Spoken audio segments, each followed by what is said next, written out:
সিংহাসনের মহাসংগ্রামে আবার চলে যাব বালিতে। সেই বালিতেই বোমা গুলি হয়ে পড়েছিল, এবার আবার বালিতে উত্তেজনা এবং কেন্দ্রীয় বাহিনীর জওয়ানদের সঙ্গে বচসা দেখাবো, দেখুন।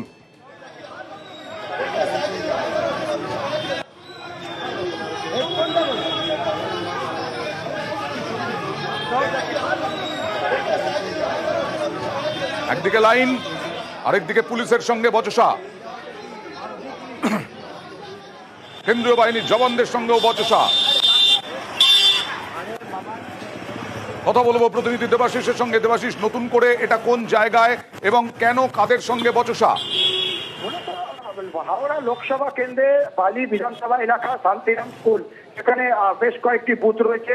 এই বুথে যখন বেশ কিছু মানুষ ভোট দিতে আসে, সরাসরি অভিযোগ করছে যে কেন্দ্রীয় বাহিনী একটি রাজনৈতিক দলকে ভোট দেওয়ার জন্য তাদেরকে বারবার করে ভোট দিতে যাওয়ার সময় তাদেরকে বলা হয়।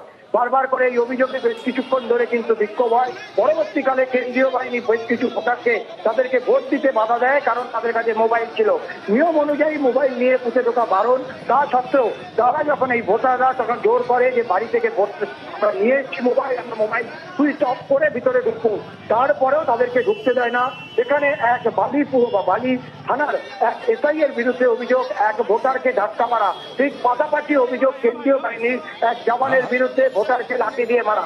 এরপরেই ভোটাররা কিন্তু বিক্ষোভে ফেটে পড়ে। সেখানে ঘটনাস্থলে খবর পেয়ে ঘটনাস্থলে আসে বালি যে বিধায়ক রানা চ্যাটার্জি, তিনি সেখানে পৌঁছন এবং কার্যত বালি থানার পুলিশ যার বিরুদ্ধে অভিযোগ হচ্ছিল তাকে রীতিমতো তিনি ধমক দেন রাস্তার উপর, এবং পাশাপাশি কার্যত তিনি হুঁশিয়ারি দিয়ে যান কেন্দ্রীয় বাহিনীকে যে সাধারণ ভোটারকে ভোট দিতে হবে।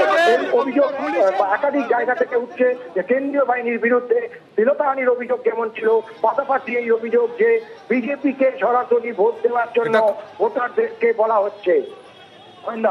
ধন্যবাদ। বালির শান্তিরাম স্কুলের বাইরে এইরকম উত্তেজনা, পুলিশকে ঘিরে বিক্ষোভ।